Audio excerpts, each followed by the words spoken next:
Assalamualaikum warahmatullahi wabarakatuh. Kami dari kelompok 1 yang beranggotakan Wendy, Siti Julpa Oktaviani, Lutfita Dwi Iklima, dan Febi Nuridianti. Pada kesempatan kali ini, kami akan menjelaskan tentang dukungan sistem informasi. Selamat menyaksikan. Apa itu sistem operasi? Sistem operasi adalah sebuah program yang mengatur sumber daya komputer yang menyediakan layanan untuk program dan menjadwal eksekusi program lain. Sistem operasi merupakan program yang mengontrol eksekusi program aplikasi dan bertindak sebagai antarmuka antara pengguna komputer dengan hardware. Sistem operasi mempunyai peran dalam memberdayakan semua resource, sehingga semua komponen berfungsi dengan baik dalam melakukan suatu proses operasi yang harus dikerjakan. Baik, di sini saya akan menjelaskan mengenai tujuan dari sistem operasi. Yang pertama, mengendalikan eksekusi program-program aplikasi. Yang kedua, memudahkan penggunaan sistem komputer. Dan yang ketiga, mengelola sumber daya sistem komputer agar dapat digunakan secara efisien. Selanjutnya ada manfaat dari sistem operasi. Poin pertama yaitu kenyamanan. Suatu sistem operasi membuat komputer lebih mudah digunakan dan lebih mudah diperintah oleh pengguna. Poin kedua yaitu efisiensi. Suatu sistem operasi memungkinkan sumber daya sistem komputer dapat digunakan dengan cara yang efisien. Selanjutnya ada layanan sistem operasi. Yang pertama, pembuatan program. Yang kedua, eksekusi program. Yang ketiga, ada akses ke peripheral. Yang keempat, akses terstruktur ke file di dalam peripheral. Yang kelima, ada akses ke seluruh perangkat dan resolusi sistem. Yang keenam, ada deteksi error dan handlingnya. Yang terakhir, ada pengaturan sistem. Selanjutnya, ada jenis sistem operasi. Yang pertama ada interaktif. Pemrogram atau pengguna berinteraksi secara langsung dengan komputer melalui keyboard atau layar monitor dalam meminta eksekusi tugas atau membentuk transaksi. Selain itu, pengguna dapat berkomunikasi dengan komputer selama proses eksekusi berlangsung. Yang kedua adalah batch. Program pengguna ditampung bersama program pengguna lainnya dan kemudian diserahkan ke operator komputer. Setelah program diselesaikan, hasilnya dicetak.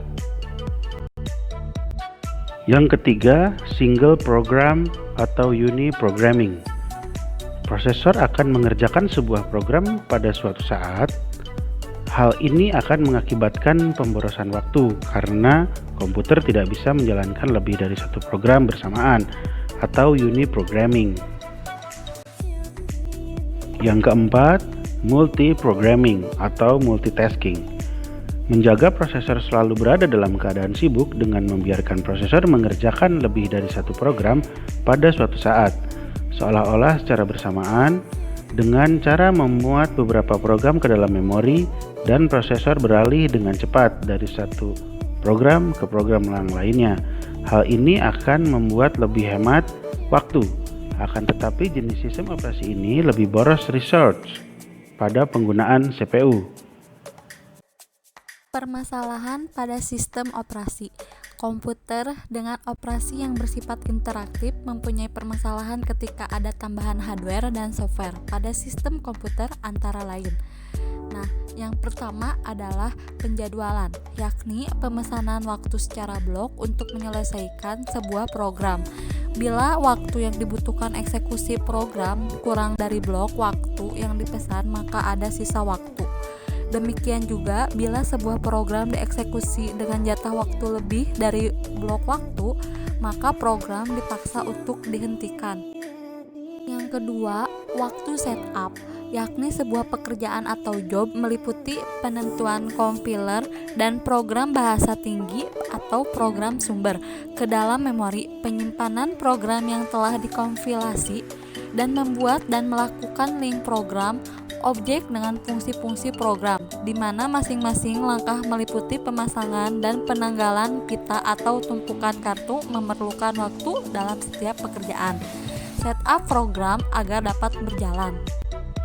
Permasalahan yang ketiga yaitu permasalahan sistem operasi bersifat interaktif diatasi dengan menggunakan sistem operasi bersifat batch yang menempatkan monitor atau pengamat program yang ditempatkan secara residen di memori utama dan selalu tersedia untuk melakukan eksekusi. Nah, yang keempat, fungsi monitor atau pengamat adalah membaca job satu persatu, menempatkan job pada program pengguna dan kendali diberikan ke job tersebut.